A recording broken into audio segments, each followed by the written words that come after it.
Hey guys, this is Zara for Trans Youth. What's up?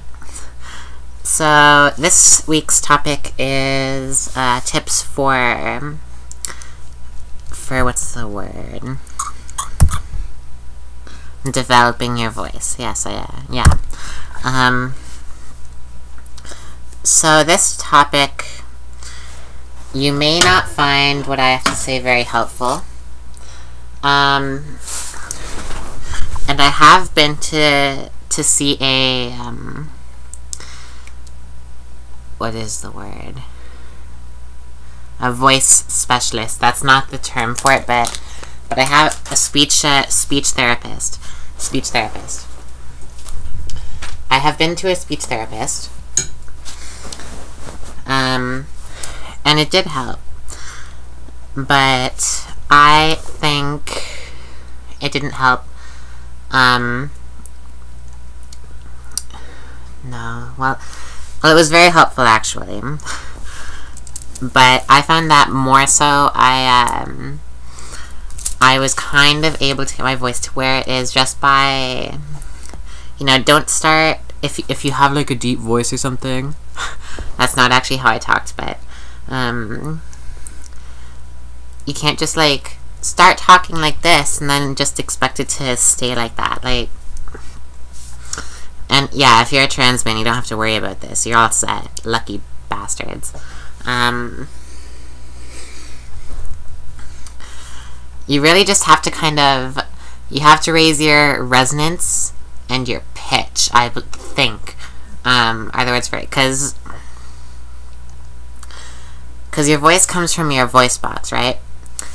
And like the sound vibrates off your vocal cords, and then it kind of bounces around inside your skull, like the sound waves or whatever, and depending on exactly how it bounces, your voice comes out differently.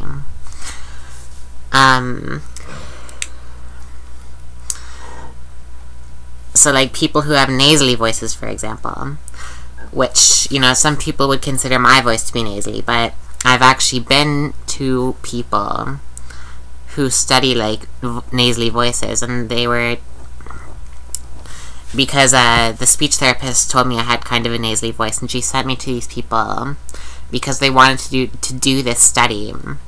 They had invented this thing that you could wear in your mouth, like a mouth guard, that would stop a nasally voice.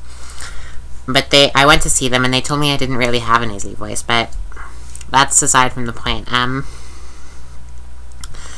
You just kind of have to train it. It's hard to explain, and it's really probably not very easy to understand. Yeah,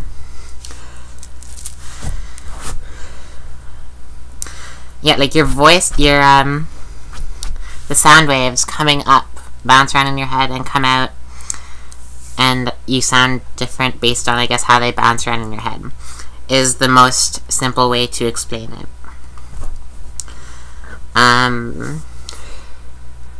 So you just have to make it come out differently.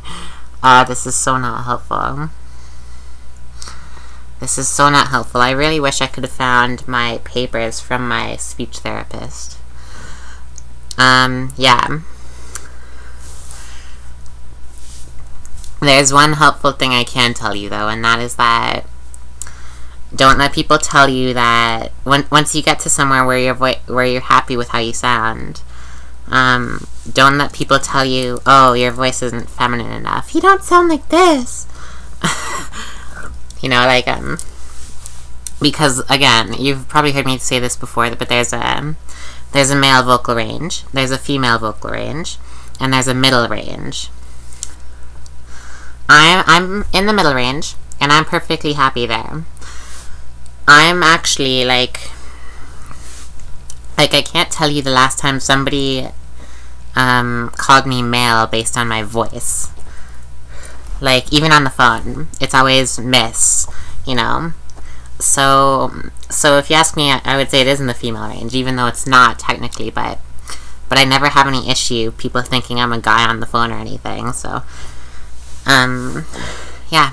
Once you get to where you're happy with your voice, don't change for anybody. Just you know?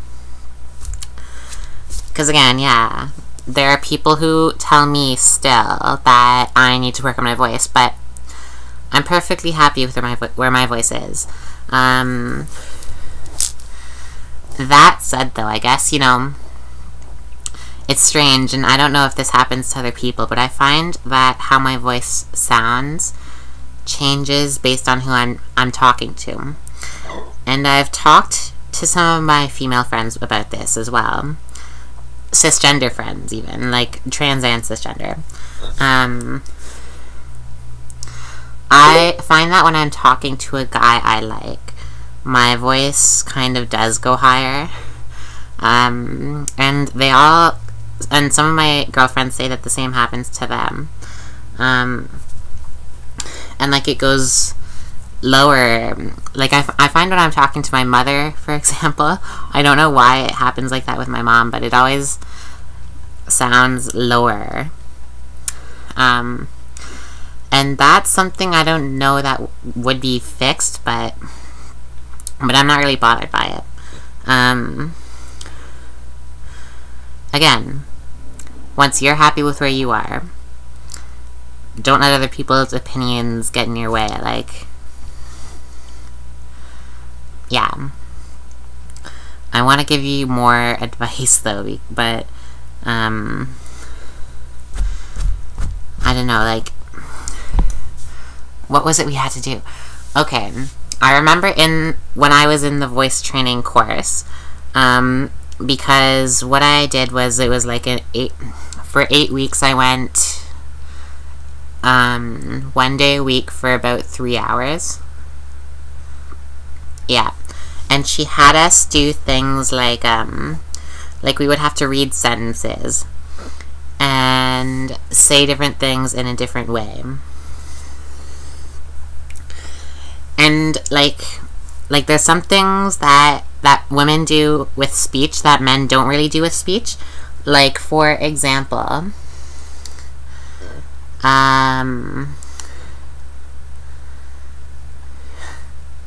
maybe this sounds kind of bad, but more often things will be phrased kind of in the form of a question. Like how can I, what's the word? You know what I mean, though, like,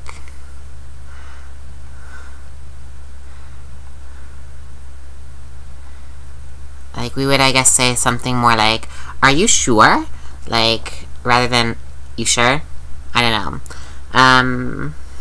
That's a bad example, but I am blanking on this. And also, women use much more resonance, I think is the word, in their voice. So men will sound more monotone, typically. They'll be like, hey, how's it going? You know? They don't... It's just flat. Whereas women would be like, hey, how's it going? You know, like, it goes like, hey, how's it going? And it goes up and down and up. So we practice doing things like that. And I don't even know if I really follow that with my speech. I just talk the way I talk. But again, I'm happy with my voices now. I don't think I need to change my voice any further. Although my voice, I'm sure, could sound much more feminine if I really wanted it to, but I'm fine with where my voice is. And I think everybody else is too. Well, I guess there are some people that aren't, but whatever. Yeah, so, you know, if you live in the Toronto area, I'm gonna keep searching for those papers. And if you live in the Toronto area and are interested in finding a speech pathologist, not a speech therapist, a speech pathologist, I will try and find the number for the woman that I went to. I think her name was Susan something, and she was at, Saint something, one of the hospitals. I'm so stupid sometimes. Not St. Mike's. St. Joseph's? I think it was St. Joseph's. Anyway, yeah. if you live in the Toronto area and are interested, you can ask me for that information, and I will really, I'll tear my room apart trying to find it, because I wouldn't have tossed it. It has to be around here somewhere. Yeah. And I'll give you that information if you're interested. If you don't live in the Toronto area, hopefully you can find something similar in your own area. I'm sure you should be able to. But yeah, hopefully you didn't find my video a complete waste of time, because I wish I could have had more to tell you about it. Like, I didn't really give you any tips, did I? Aside from that, yeah, once you get to where you're happy with your voice, just keep it there. Just keep it there. Yeah. Alright, so this is Zara for Trans Youth, of course. And if you guys have any questions for us, transyouthchannel@gmail.com. Email that, and we may get your question. Yeah. And comment and subscribe to us, because we're pretty awesome. Alright, love you guys.